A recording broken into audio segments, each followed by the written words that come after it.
Bismillahirrahmanirrahim. Assalamualaikum warahmatullahi wabarakatuh. Alhamdulillah, wassalatu wassalamu ala rasulillah wa ala alihi wa ashabihi wa man wala. Subhanaka la ilma lana illa ma 'allamtana innaka antal alimul hakim. Allahumma 'allimna ma yanfa'una wanfa'na bima 'allamtana wa zidna 'ilman nafi'an ya rabbal alamin.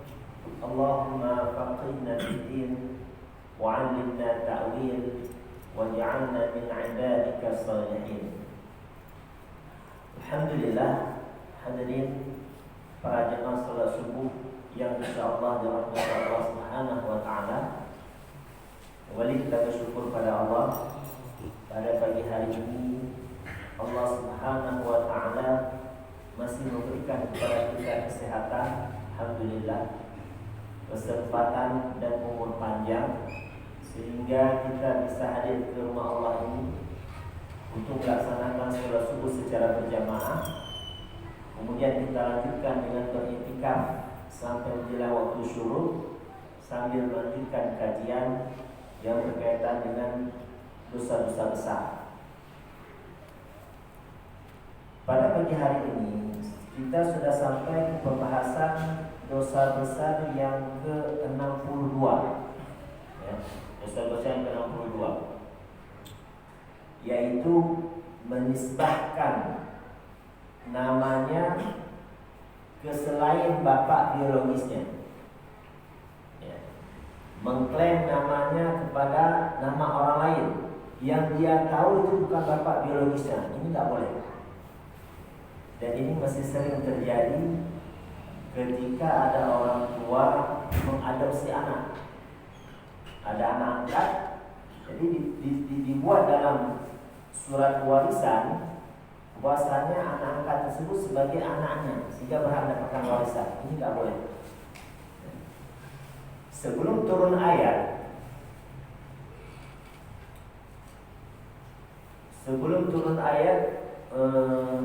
yang berbunyi ud'uuhum li'abaihim, bagilah mereka dengan nama orang tua biologisnya.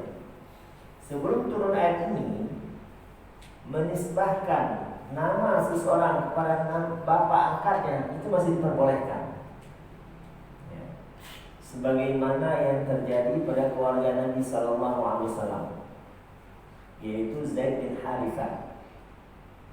Zaid bin Harithah, beliau sebenarnya bukan budak, tapi diculik, ya, di Syam, kemudian dijual di pasar budak. Jadi Zaid bin Harithah ini asalnya bukan budak dia, orang merdeka. Kemudian diculik, dibawa ke pasar budak, diperjualbelikan di sana. Nah, keponakan Khadijah radhiyallahu anha itu salah seorang pedagang dari Mekah ke Syam. Maka dia belilah beberapa budak.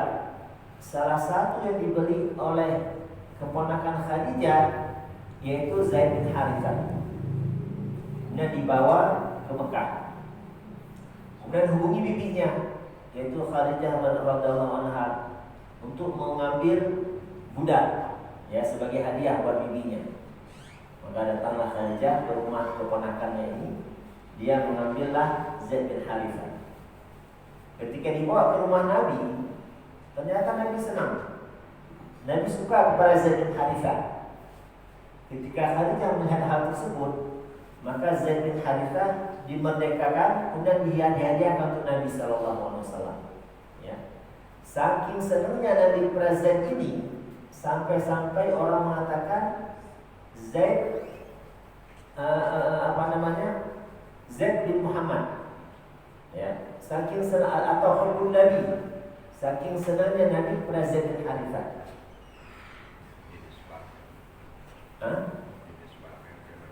Ya, jadi dia diangkat dari anak angkat Nabi. Ya. Nah, ketika orang tuanya Zaid tahu, ya, jadi setelah beberapa waktu tahu bahwa ternyata Zaid itu berada di Mekah. yang berada di kalangan orang-orang Quraisy. Maka orang tua Zaid dari Syam, yaitu Harithah, sama kakaknya berdua datang ke Mekah untuk menjemput Zaid, untuk menebus Zaid. Ketika mereka datang ke Mekah, tanyalah di mana rumahnya fulan yang yang ada yang memiliki budak yang bernama Zaid. Oh, itu Muhammad. Oke. Maka datang ketemu Nabi SAW. Maka Harithah ini memuji Nabi SAW. Engkau keturunan yang mulia, menjaga Ka'bah dan sebagainya. Maka maksud datang kami ke sini ingin mengambil Zaid. Ya, kami akan menebus Zaid. Akan bawa pulang ke Syam. Maka karena itu memang orang tuanya, Nabi tidak melarang. Akhirnya Nabi panggil Zaid sini. Ini datang orang tuamu. Kamu kalau mau tinggal tetap di sini boleh, atau ikut pulang bersama orang tuamu ke Syam, itu pun silahkan. Ya, tidak menerima tebusan. Jadi pilihan diberikan kepada Zaid. Terserah memilih tinggal di sini, oke, nggak masalah. Atau ikut orang tuamu pulang ke Syam, itu pun silahkan. Maka Zaid bin Harithah, subhanallah, dia pilih tinggal bersama Nabi Sallallahu Alaihi Wasallam. Ya. Pilih tinggal bersama Nabi Sallallahu Alaihi Wasallam. Sehingga orang tuanya kecewa. Jauh-jauh datang dari Syam. Syam itu sekarang 4 negara yang sekarang lagi konflik. Ya. Yang pertama Palestina, itu wilayah Syam. Yang kedua Jordania. Kemudian Lebanon dan Suriah. Ini wilayah Syam. Dulu besar Syam, ya. Nah, orang-orang Mekah membawa barang dagangannya itu ke Syam. Nanti bawa barang dagang ke Syam, setelah dijual di sana, ketika balik ke Mekah, membeli beberapa barang di Syam dibawa ke Mekah. Nah, keluarga Zaid, yaitu Harithah dan saudaranya, jauh-jauh datang dari Syam untuk mengambil kembali Zaid. Zaid malah menolak pulang. Ya, sampai-sampai Allah mengatakan, "Wahai ya Zaid, celaka kau wahai Zaid. Kami datang jauh-jauh dari Syam untuk membawa engkau kembali ke Mekah, kembali ke Syam. Engkau malah tak mau." Ya. Nah, akhirnya Zaid pun tinggal bersama Nabi Sallallahu Alaihi Wasallam. Semenjak itulah Nabi datang ke dekat Ka'bah dan menyampaikan, "Ya qaum i'lamu anna hadza ibni," kata Nabi. Wahai kaum, ya, ketahuilah bahwasanya Zaid ini mulai hari ini anakku, kata Nabi. Maka semenjak itulah Zaid sering dipanggil Zaid bin Muhammad. Zaid bin Muhammad. Sebagaimana disebutkan oleh Ibnu Umar radhiyallahu anhu. Beliau mengatakan, dulu kami memanggil Zaid itu Zaid bin Muhammad. Ya. Namun setelah turun ayat, ud'uuhu li abaihim. Ya, panggillah mereka dengan nama bapak biologisnya, bukan nama bapak angkatnya. Maka semenjak itulah sudah tidak boleh lagi seseorang ini menisbahkan namanya ke nama bapak angkatnya. Ya. Orang tua asuh silakan, tapi tetap nama dia itu Fulan bin Fulan, yaitu bapak biologisnya, tidak boleh dinisbahkan kepada bapak angkatnya. Ya. Sehingga setelah turun ayat tersebut, Zaid kembali dipanggil Zaid bin Harithah. Ya, Zaid bin Harithah. Kemudian juga ada larangan dari Nabi Sallallahu Alaihi Wasallam yang menyebutkan bahwasanya manidda'a ila ghairi abi. Barang siapa yang menisbahkan nasabnya kepada selain bapak biologisnya, wa huwa ya'lamu annahu ghairu abi, dan dia tahu itu bukan bapak biologisnya, fal jannatu 'alaihi haram, maka diharamkan baginya surga. Ya. Jadi menisbahkan nama seseorang ke nama bapak selain biologisnya, ini termasuk salah satu dosa di antara dosa-dosa besar. Dalam hadis yang lain, Nabi Sallallahu Alaihi Wasallam bersabda, "Man idda'a ila ghairi abi, fa'alaihi la'natullah." Barang siapa yang menisbahkan nasabnya kepada selain bapaknya, selain bapak biologisnya, maka baginya laknat Allah. Ya, baginya laknat Allah. Jadi kesimpulannya, orang yang menisbahkan nasabnya kepada selain orang tua biologisnya, itu termasuk salah satu dosa di antara dosa-dosa besar.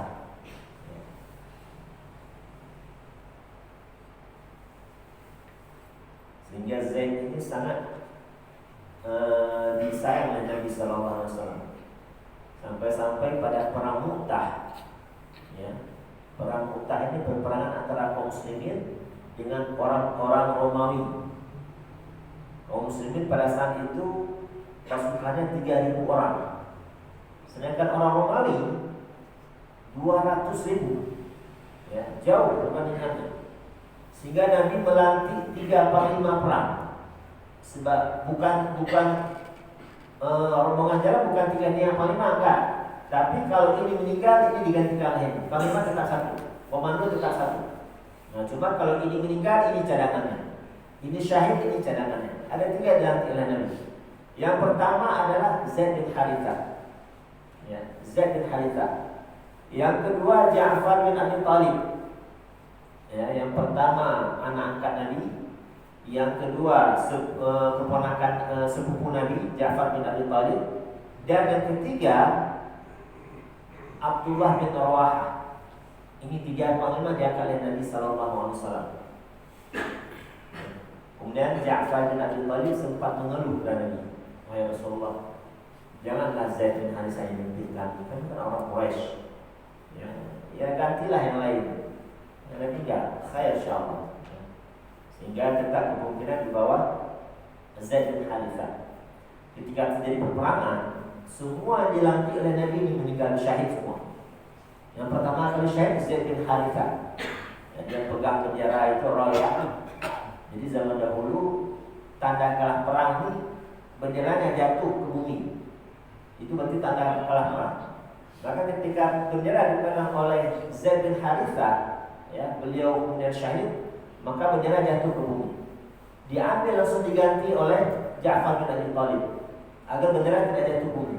Begitu dipegang, terpotong tangannya, jatuh bendera, pegang tangan kirinya, potong lagi tangannya, sehingga putus di 2 tangannya, dipegang dengan ini ya, agar tidak jatuh. Baru ditebas tubuhnya, baru beliau tersungkur beserta benderanya. Kemudian diambil oleh Abdullah bin Rawahah. Ini pun juga syahid. Begitu sudah syahid, sudah tidak ada lagi siapa yang menjadi pemimpin setelahnya. Sehingga ada salah seorang alumni perang Badar, ya, salah seorang sahabat, maka dia bingung, ini siapa yang memegang tongkat komando? Udah 3 orang dilantik oleh Nabi, 3-3-nya syahid. Akhirnya orang ini mengambil bendera tersebut, memberikan kepada Khalid bin Walid. Nah, jadi Khalid bin Walid itu masuk Islam tahun ke-7 Hijriah, dan perang pertama yang diikuti oleh Khalid bin Walid semenjak dia masuk Islam adalah perang Mu'tah. Berikan kepada Khalid, "Wahai Khalid, khudha, ambil dia wahai Khalid." Khalid menolak, "Jangan, saya mau masuk Islam. Engkau lah lebih berpengalaman, kau alumni perang Badar, ya udah senior." Maka orang yang mengatakan, "Wahai Khalid, ya saya senior, saya alumni perang Badar, tapi saya tidak ngerti strategi perang. Engkau meskipun baru masuk Islam, engkau mantan panglima di kalangan orang Quraisy. Khudha ya Khalid." Jika digituin, keluarlah sifat kepemimpinan Khalid. Beliau ambil alih bendera tersebut. Ya. Ternyata Nabi sebelumnya pernah bersabda, nanti kalau 3 orang ini syahid, maka bendera akan dipegang oleh Saifun min suyufillah. Tapi Nabi tidak menyebutkan siapa orangnya. Ternyata Khalid bin Walid mengambil bendera tersebut. Maka sejak itulah Khalid bin Walid digelar Saifun min suyufillah, Saifullah. Ya. Okay. Nah, ini kecintaan Nabi kepada Zaid bin Harithah sampai diangkat menjadi panglima perang. Ya. Nah, kemudian dosa besar berikutnya adalah at-tiyarah. Tiyarah itu merasa pesimis karena buruk. Ya, ini tradisi orang-orang jahiliyah terdahulu. Jadi ketika mereka mau beraktivitas, dia lihat itu, oh burung ini berangkat ke arah utara. Oh ini nasibnya kurang bagus hari ini. Nah, jadi mengadu nasib kepada burung. Itu tradisi orang-orang jahiliyah. Ya, ini termasuk salah satu dari dosa-dosa besar. Ya. Nabi Sallallahu Alaihi Wasallam bersabda, "At-tiyaratu syirkun, ya. Walakin Allah yudhibhu bitawakkul." Tiarah itu mengadu nasib kepada burung, ya. Mungkin sekarang bisa kepada yang lain, ya. Pokoknya kalau mengadu nasib, lihat cuaca, kayaknya sial hari, nah itu nggak boleh, ya. Karena itu menafikan takdir Allah. Ya. Makanya menyebutkan at-tiyaratu syirkun. Tiarah itu mengadu nasib kepada sesuatu, itu merupakan kesyirikan. Walakin Allah yudhibhu bitawakkul. Akan tetapi Allah akan menghilangkan perasaan pesimis tersebut dengan tawakal. Nah, dengan tawakal. Dan dalam hadis yang lain, Nabi Sallallahu Alaihi Wasallam bersabda, "La adwa wa la tiyarata." Tidak ada penyakit menular dan tidak ada tiara. Yang tadi kita sampaikan, mengadu nasib kepada burung, pesimis. Wa uhibbul fa'la, dan saya menyukai al-fa'l. Orang para sahabat bertanya, "Ya Rasulullah, wa mal fa'l?" Wahai Rasulullah, apa itu fa'al? Nabi mengatakan al-kalimut thayyib, ucapan yang baik, ya, ucapan yang baik, perkataan yang baik. Nah, kalau kita melihat dari sini, ini hadis sahih, ya, hadis sahih riwayat Imam Bukhari, ya, riwayat Imam Bukhari rahmatullah alaih. Dalam hadis ini, Nabi Sallallahu Alaihi Wasallam menyebutkan la adwa, tidak ada penyakit menular. Namun realitanya ada apa enggak penyakit menular? Ada apa enggak? Hah? Nabi mengatakan la adwa, tidak ada penyakit menular. Namun realitanya ada atau enggak? Hah? Ada, ya kan? Buktinya ketika ada orang COVID kemarin, kita pada pakai masker, pakai baju macam-macam lah. Bahkan kalau ada orang yang flu misalnya, kan dia pakai masker. Kenapa? Agar tidak menular ke yang lain. Ya, realitanya ada. Namun kenapa Nabi mengatakan la adwa, tidak ada penyakit menular? Ya. Maka ulama, kalau kita baca hadis tidak merujuk kepada ulama hadis, kepada syarah hadis, kita akan bingung sendiri. Ini benar kasih yang Nabi katakan? Nabi mengatakan tidak ada penyakit menular, tapi realitanya ada. Ya. Nah, ulama mengatakan maksud ucapan Nabi la adwa, sebagaimana disebutkan oleh Imam Ibnu Hajar Al-Asqalani dalam kitab Fathul Bari, maksudnya adalah tidak ada penyakit yang menular dengan sendirinya, tapi menular dengan izin Allah. Ini maksud hadis ini. Ya. Tidak ada penyakit yang menular dengan sendirinya, tapi menular dengan izin Allah. Penyakit menular itu ada, tapi menularnya dengan izin Allah, bukan dengan sendirinya. Ini untuk membantah keyakinan orang-orang Quraisy dahulu. Mereka menganggap bahwasanya penyakit itu menular dengan sendirinya. Ya, maka dibantah dengan ucapan Nabi ini. Hal ini terlihat ketika terjadi peperangan antara Romawi dengan pasukan kaum muslimin di zaman Umar bin Khattab radhiyallahu anhu di Syam. Ya. Umar beserta pasukannya itu datang ke Syam, yang mana panglima perang di Syam saat itu adalah Abu Ubaidah bin Jarrah. Abu Ubaidah bin Jarrah itu panglima di Syam. Oleh karena itu Hamas itu kan juru bicaranya gelarnya Abu Ubaidah. Itu bukan nama beliau. Itu nama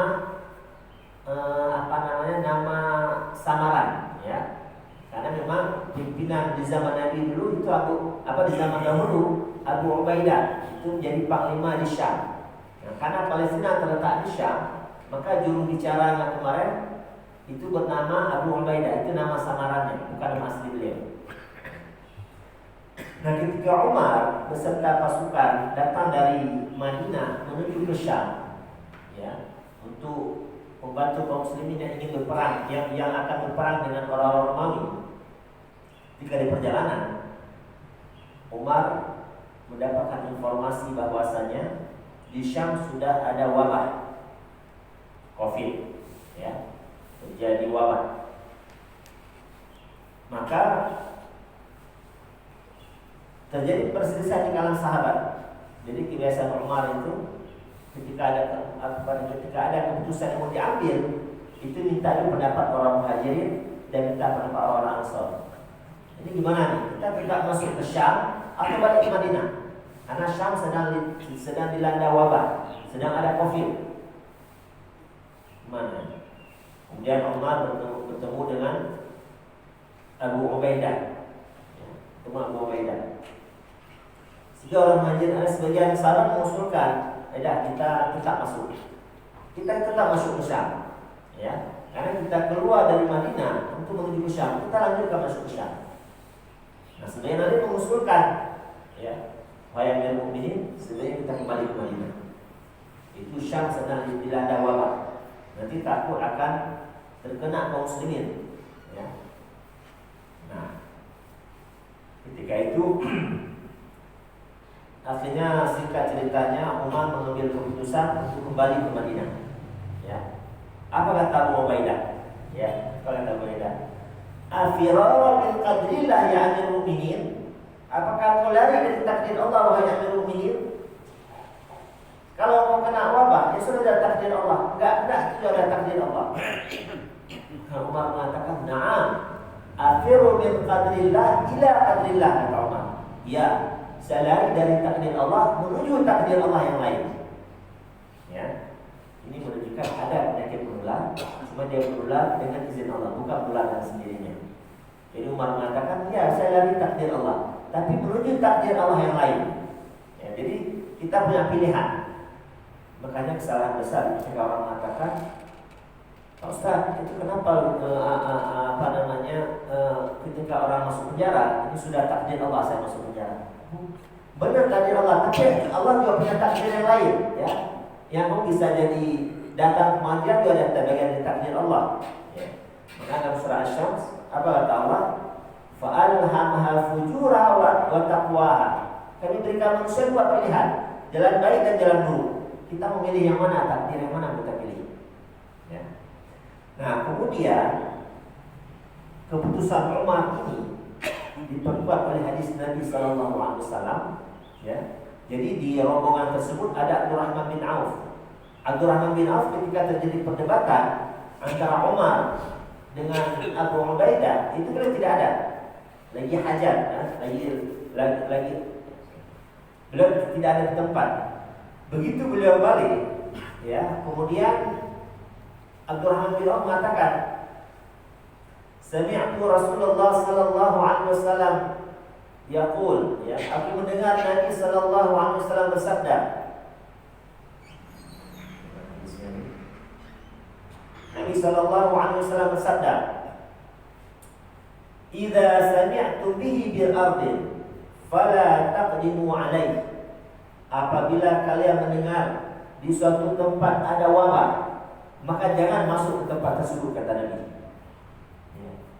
Wa idza waqa'a bi ardin wa antum biha, apabila di suatu tempat terjadi wabah COVID dan kamu berada di tempat tersebut, maka jangan keluar dari tempat itu. Apa maksudnya? Maksudnya ada penyakit menular dengan izin Allah. Makanya kalau di suatu tempat ada wabah COVID, nah, apa pesan Nabi? Jangan masuk ke tempat tersebut. Ya, maka lockdown mereka benar. Ya, jangan masuk ke tempat tersebut. Nah, kalau kita sudah berada di dalam lokasi itu, maka jangan keluar agar tidak buat virus dari luar dari wilayah tersebut. Ya. Fala wa idza waqa'a bi ardin wa antum biha. Ya. Apabila COVID itu wabah berada di satu tempat dan engkau berada di tempat tersebut, fala takhruju firaran minhu, maka jangan kau keluar dari tempat tersebut. Maka ketika melihat hadis ini, berarti kan keputusan Umar sesuai dengan hadis Nabi sallallahu alaihi wasallam. Apa kata Umar? Alhamdulillah. Ya, jadi keputusan ini tidak salah. Dibuka oleh hadis Nabi sallallahu alaihi wasallam. Ya. Jadi maksud hadis ini tidak ada penyakit menular, maksudnya adalah tidak ada penyakit menular dengan sendirinya. Nah, Tapi penyakit itu mudah dengan izin Allah. Ya. Nah, wala adwa wala tayarata, sudah kita jelaskan tadi. Wahibbul alfa'al, saya menyukai perkataan yang baik. Nah, ini penting ya, ucapan yang baik, apalagi ucapan orang tua kepada anaknya. Ini sangat dibutuhkan ya, jangan sampai orang tua berkata-kata tidak baik pada anaknya, karena ucapan orang tua itu merupakan doa ya. Ucapan orang tua kepada anaknya itu merupakan doa. Kadang-kadang kita kalau ada orang berbuat baik kepada kita doanya luar biasa. Ada orang kasih air, kita terima kasih, jazakallahu khairan, barakallahu fiik ya. Ada orang bantu kita, selalu kita makan, jazakallahu khairan, barakallahu fiik. Nah, sedangkan istri di rumah, anak di rumah yang hari-hari bantu kita, kadang-kadang kita lupa kita makan mereka. Istri nyiapkan makanan, masak misalnya. Sudah kita, masya Allah enak masakannya, terima kasih ya, jazakallahu khairan jazak. Ya, seharusnya orang yang paling berhak mendapatkan doa dari kita itu justru pada kita yang menerima kamu. Ya. Nah, jadi jangan sampai mendoakan keburukan untuk anak, karena suatu saat nanti bisa jadi doa tersebut terkabulkan. Sebagaimana pernah diceritakan oleh Syekh Nadir Al-Audi, salah seorang ulama Kuwait ya. Jadi beliau pernah bercerita, ada suatu keluarga, dia punya seseorang anak yang nakalnya luar biasa ya. Susah diatur. Jadi biang kerok di tempat tersebut, di kampung tersebut ya. Setiap ada tawuran atau ada berantem, ada dia di situ ya. Karena anaknya ini menjadi bahan pembicaraan warga sekitar, sehingga orang tuanya memutus pindah di tempat tersebut. Namun sebelum dia pindah, saking kesalnya kepada anak, dia pernah mendoakan keburukan untuk anaknya. Dia pernah mengatakan, ya Allah, jangan matikan saya sebelum saya lihat anak saya dilindas mobil. Itu doanya. Karena saking kesal pada anak tersebut, hanya dia pindah. Ketika sampai pindah satu tempat, ternyata tempat yang mereka tuju itu ada ulama ahli hikmah. Ahli hikmah di sini bukan bisa lihat aura, enggak. Ahli hikmah maksudnya ketika dia bertutur kata itu ucapannya berpengaruh kepada orang lain disebabkan amalannya. Ya, makanya orang kalau ibadahnya kuat, hatinya ta'aluk kepada Allah itu kuat, dekat kalau dia bicara itu terkesan ya. Ya, maka ulama mengatakan inna dzikra idza kharaja minal qalbi waqa fil qalbi. Kalau nasihat itu disampaikan dari hati, maka akan tembus ke hati. Nah, ternyata di tempat tersebut ada ulama yang ahli hikmah. Jadi kata-katanya itu menyentuh orang yang mendengarnya. Nah, ketemulah ulama ini dengan anak tersebut, dinasihati dan baik, akhirnya dia berubah, mulai ikut ngaji, ya, mulai menghafal Al-Quran, ya, sampai dia bisa menghafal Al-Quran. Nah, kemudian dia sudah mulai berkiprah dalam dakwah. Orang tua mulai senang, saudara-saudara mulai senang. Ternyata sekolah sudah berubah. Yang dulu kelakuannya luar biasa nakalnya, sekarang sudah berubah menjadi soleh. Bahkan sudah menjadi dai, sudah dakwah dan macam-macam. Nah, suatu ketika orang tuanya lupa pernah mendoakan keburukan untuk anaknya. Suatu ketika dia pulang dari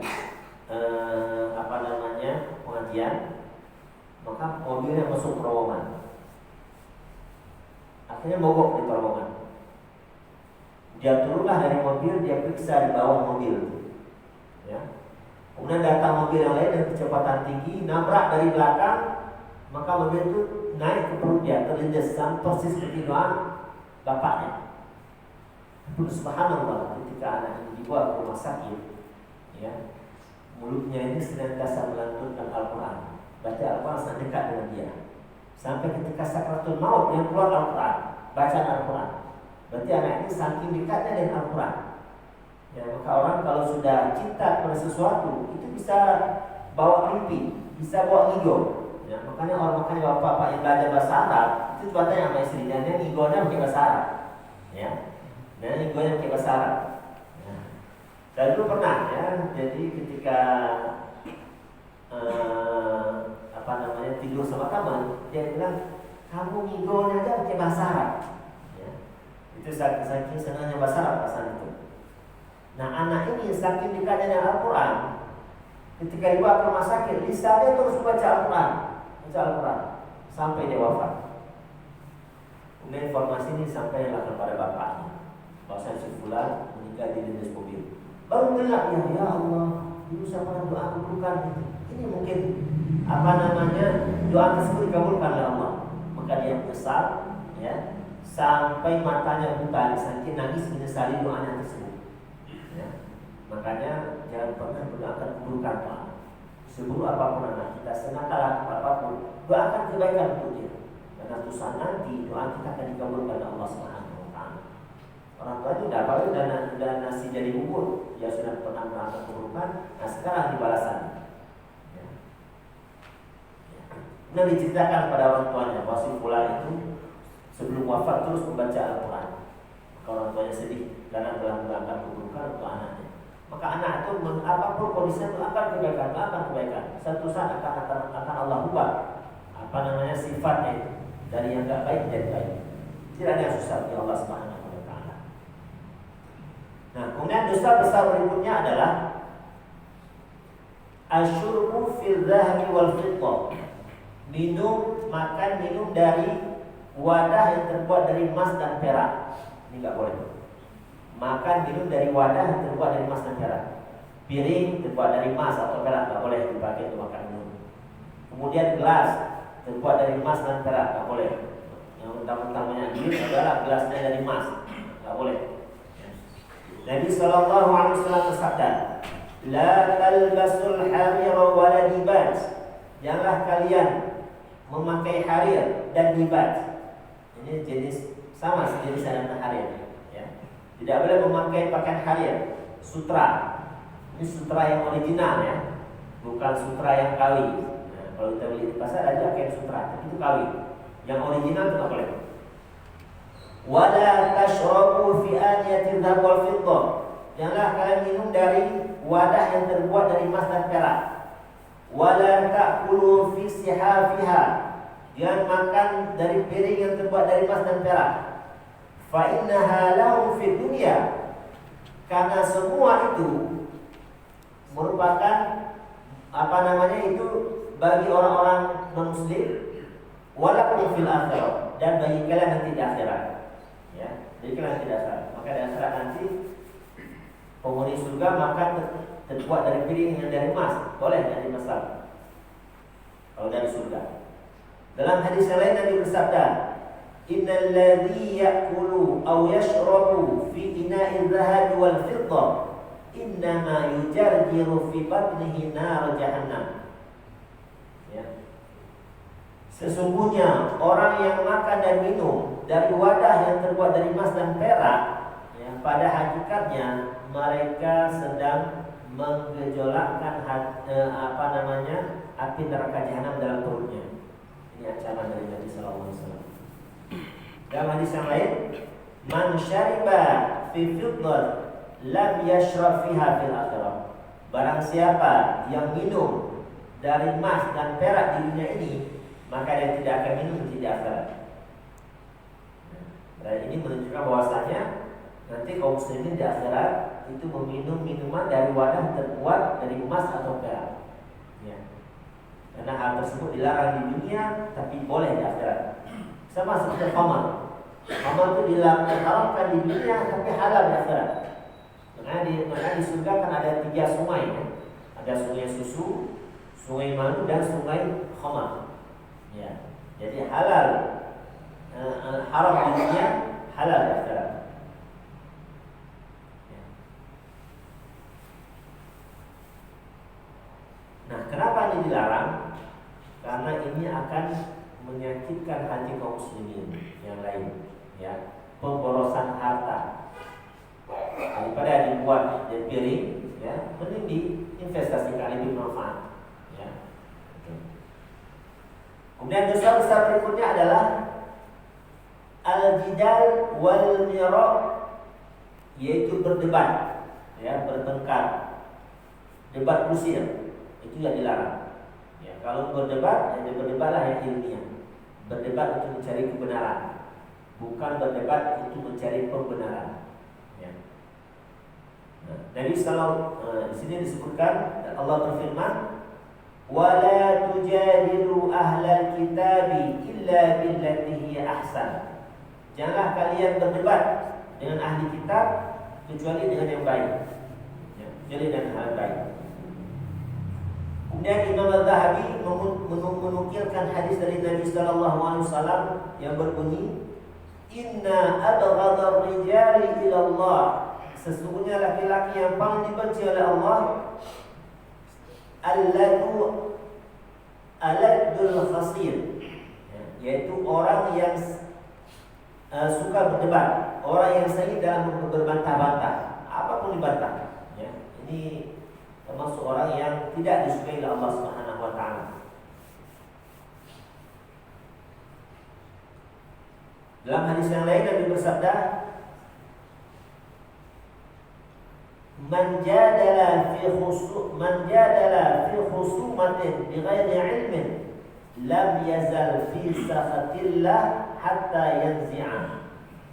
Ya. Barang siapa yang berdebat dalam suatu perdebatan tanpa disertai ilmu, ya, lam yazal fi sakhatillah hatta yanzi'a.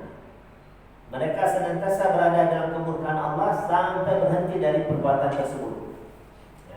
Sampai berhenti dari perbuatan tersebut. Nah, kalau berdebat untuk menunjukkan kebenaran, sebagaimana perdebatan antara Ibnu Abbas dengan orang-orang Khawarij, ya. Jadi setelah perdebatan tersebut, banyak orang yang kembali kepada ahli sunnah wal jamaah. Itu diperbolehkan ketika kita punya hujah yang kuat. Jadi perdebatan itu memang ingin mencari kebenaran, bukan mencari pembenaran. Ya, makanya sebagian meninggalkan perdebatan kalau tidak ada manfaat, apalagi di media sosial itu debat usia, ya. Aku buang-buang waktu, habis waktunya untuk mengurus itu. Ya. Kemudian Nabi Shallallahu Alaihi Wasallam ada sesuatu yang dikhawatirkan oleh Nabi. Nabi bersabda, Inna akhwafa ma akhafu ala ummati. Sesungguhnya ada beberapa hal yang paling aku takutkan dari umatku ini. Yang pertama, zalatul alim, seorang alim yang tergelincir, ya. Wa jadalul munafiq bil Quran, orang munafik suka mendebatkan Al-Quran. Dan yang ketiga, wa dunya tuqatti'u a'naquhum, ya, perbutan dunia. Ini yang dikhawatirkan para ulama ini. Ya, seorang alim yang tergelincir, ya, yang sesat. Kemudian wajidal munafik, orang munafik yang berdebat dengan Al-Quran. Dan yang ketiga, karena orang munafik kalau pakai ayat, nah ini berbahaya. Karena Al-Quran, hadis itu bahan mentah, bisa diolah oleh siapapun. Makanya ketika bahan mentah diolah oleh pakarnya, oleh ahlinya, maka muncullah petunjuk. Tapi ketika diolah oleh orang yang bukan pakar, bukan ahlinya, istilah umat bisa tersesat. Ketika menafsirkan tidak sesuai penafsiran para ulama, baik menafsirkan Al-Quran ataupun menafsirkan hadis. Ya. Makanya penting ketika kita baca Al-Quran, kemudian ada ayat berkaitan dengan hukum, itu jangan langsung mengambil kesimpulan sendiri. Tanya dulu kepada Ustaz, ini benar tak pemahaman seperti ini? Karena bisa jadi nanti ayat yang kita baca sudah masuk hukumnya. Karena kita tidak tahu, tidak baca tafsirnya, kita kira masih berlaku. Nah, seperti contoh yang real dan sering terjadi, hukum memberikan wasiat kepada ahli waris. Boleh atau tidak? Boleh nggak Pak? Berwasiat kepada ahli waris. Anak ahli waris kan? Boleh nggak seorang orang tua dia tulis wasiat? Nanti kalau saya meninggal dunia, setengah harta saya untuk anak saya, anak untuk anak laki-laki. Ini boleh atau tidak? Berwasiat kepada ahli waris? Hah? Nggak boleh. Dalam Al-Quran disebutkan boleh. Dalam Al-Quran disebutkan, kutiba alaikum idza hadara ahadakumul maut Diwajibkan malah bahasa Al-Quran, diwajibkan pada kalian ketika seseorang sudah sakaratul maut, intaraka khairan, apabila dia meninggalkan harta, al-wasiyatu lil walidaini wal aqrabin, berwasiat bagi kedua orang tuanya. Orang tua ahli waris kan? Dalam ayat ini justru diwajibkan wasiat pada orang tua. Boleh atau enggak berwasiat? Nah, kalau kita tidak baca tafsir ayat ini, maka kita akan mengatakan boleh. Padahal ayat ini sudah masuk, sudah dihapus hukumnya dengan turun ayat waris. Ya.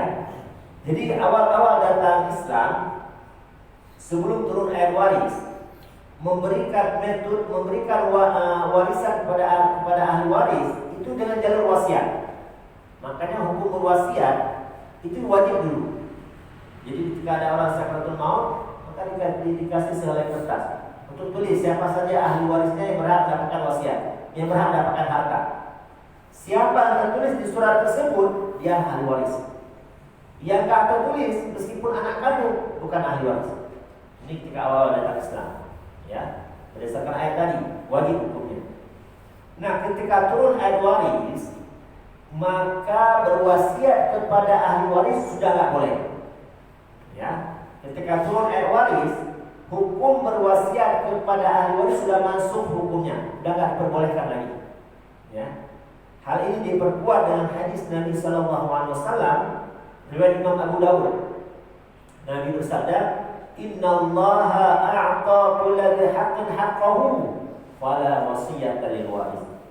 Sesungguhnya Allah telah memberikan setiap ahli waris bagiannya masing-masing. Fala wasiyata lil waris, maka tidak boleh memberikan wasiat pada ahli waris. Ya. Jadi ketika saya ngisi kajian waris, saya sampaikan kepada para jemaah, ahli waris tidak boleh mendapatkan wasiat. Ada jemaah yang protes, Ustaz, itu saya baca dalam Al-Quran, boleh berwasiat pada ahli waris. Baru saya jelaskan, itu ayat yang Bapak baca itu sudah masuk hukumnya, sudah terhapus dengan turunnya ayat waris.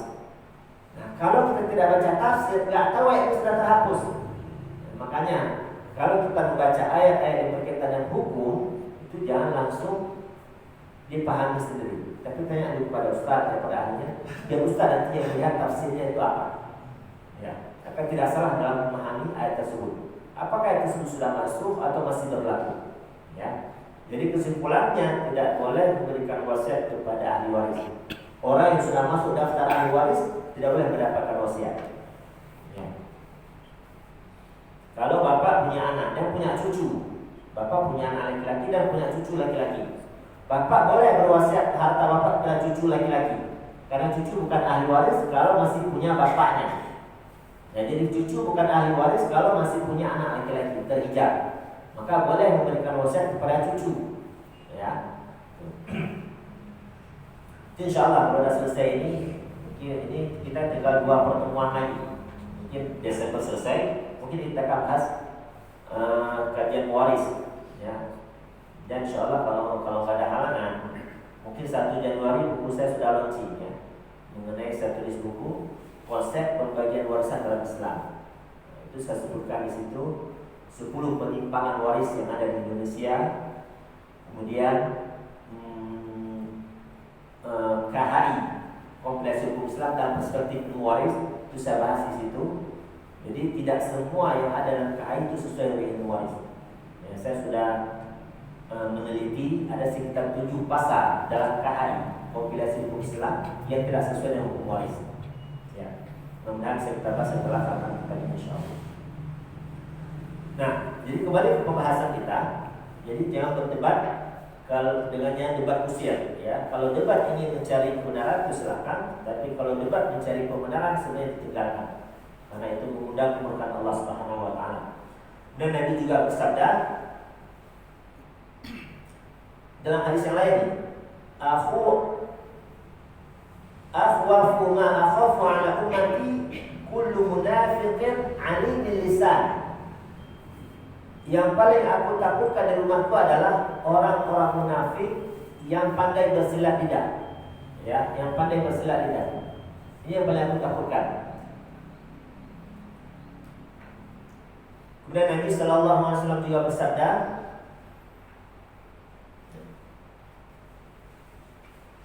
al-haya'u wal-'i syu'batani minal iman.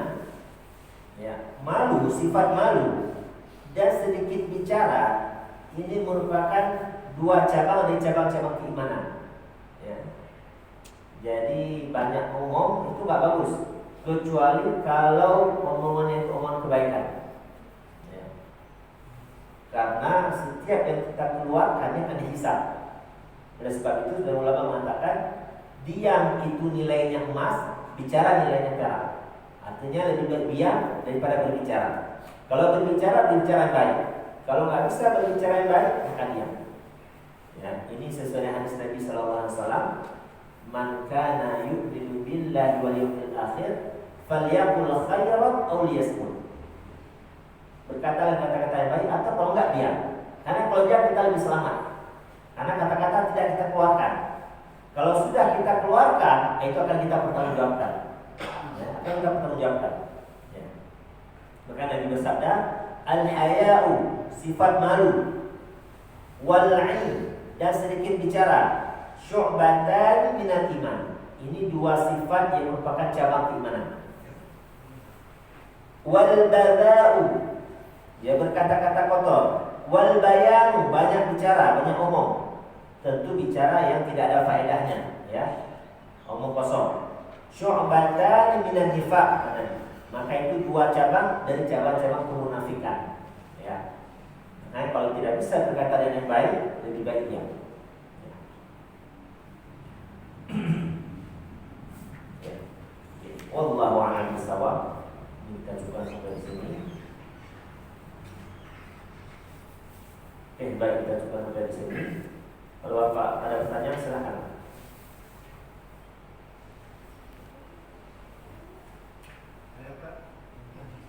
Ya, silakan Pak. Ya. Tadi yang Ustaz sampaikan gelar Khalid bin Walid itu kalau dalam bahasa Indonesianya apa nama gelarnya? Terus yang mengenai mata air di surga itu kan ada tiga tadi ya, kamar, susu sama apa satunya lupa. Madu. Nah, sedangkan di Al-Quran di surat Al-Insan ada firman Allah itu وَيُسْقَوْنَ فِيهَا كَأْسًا كَانَ مِزَاجُهَا زَنْجَبِيلًا عَيْنًا فِيهَا تُسَمَّى سَلْسَبِيلًا. Nah itu ada mata air yang dari jahe itu Ustaz, yang dinamakan salsabila. Apakah itu termasuk mata air di surga juga Ustaz? Yang pertama, Saifullah artinya pedang, di antara pedang-pedang Allah. Yang gelar Khalid itu kan Saifullah, itu pedang antara pedang Allah. Subhanallah, Khalid bin Walid meskipun dia menghabiskan waktunya di medan perang, ini tubuhnya itu sudah banyak tacapan panah, pedang, tombak, namun dia wafat di kasur. Ini yang buat Khalid sedih. Kenapa saya wafat di kasur? Padahal saya ingin syahid. Ya. Bila akhirnya beliau wafat di kasur. Ulama mengatakan salah satu hikmah kenapa Allah Subhanahu wa taala mewafatkan Khalid bin Walid di kasur, karena beliau gelarnya Saifullah, pedang Allah. Tidak layak pedang Allah ini dikalahkan oleh musuh Allah. Ya. Jadi kalau Khalid syahid di medan perang, maka orang-orang musuh-musuh Allah akan mengatakan kami telah berhasil menghancurkan pedang Allah. Ya. Makanya Khalid Allah wafatkan di kasurnya, bukan wafat di kalangan oleh musuh, enggak. Sehingga sampai hari ini kita mesti mengenang Saiful Suyufillah. Itu hikmah kata ulama. Ya. Nah, jadi Saifullah yang pedang Allah. Ya. Nah, kemudian mengenai mata air surga ya. Jadi tadi yang saya sebutkan sungai, bukan mata air. Jadi ada 3 sungai di surga itu, sungai susu, madu dan khamar. Ya. Nah, adapun mata air itu banyak. Di antaranya itu salsabila. Ya, salsabila. Makanya saya memberikan nama anak yang pertama itu salsabila. Ambil dari ini. Ainan fiha tusamma salsabila. Dengan harapan tafakulan, dengan harapan anak ini bisa memberikan kami nanti air minum dari telaga salsabila. Ya. Jadi berikan nama anak itu harus ada doanya, ada hikmahnya. Tidak hanya bahasa Arab doang, enggak. Karena ada juga orang saya mencari bahasa Arab, cari dalam Quran, ketemu syaitoni, ya, kasih namanya Tony. Kalau kata ini kenapa Tony namanya? Ini dalam Quran apa? Ada namanya Syaitonir Rajim. Nah ini nggak tahu artinya ya, makanya berikan nama anak itu harus punya makna. Jangan mentang-mentang bahasa Arab. Keren namanya Tony ya. Oh maaf ini kalau ada bapak ada Tony sini, maaf ya.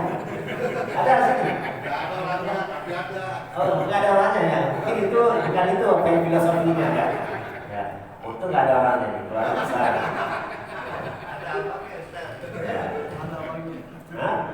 Ya. Nah, jadi jangan tahu bahasa Arab kalau langsung ke nama enggak lihat dulu apa itu artinya, apa maknanya. Nah, karena kita di Islam ini makna nama itu punya makna. Bukan seperti orang-orang barat mengatakan apalah arti sebuah nama, enggak, dan Islam itu punya makna. Bahkan dari kiamat nanti Nabi mengatakan innakum satud'auna yaumal qiyamah bi asma'ikum wa asma'i abaikum. Nanti kalian di hari kiamat akan dipanggil dengan nama-nama kalian dan nama orang tua kalian. Ya, kalau namanya Bujur, panggil Bujur bin Fulan panggil. Maka di akhir hadis Nabi menyebutkan fa'ahsinu asma'akum. Maka perbaiklah nama kalian, perbaguslah nama kalian. Ya, dalam Islam itu nama punya makna. Bukan seperti orang barat, apalah arti sebuah nama. Enggak, Islam punya makna. Bahkan nama itu merupakan doa orang tua pada anak. Wallahu a'lam bishawab. Subhanakallahumma bihamdika asyhadu an la ilaha illa anta astaghfiruka wa atubu ilaik. Wassalamualaikum warahmatullahi wabarakatuh.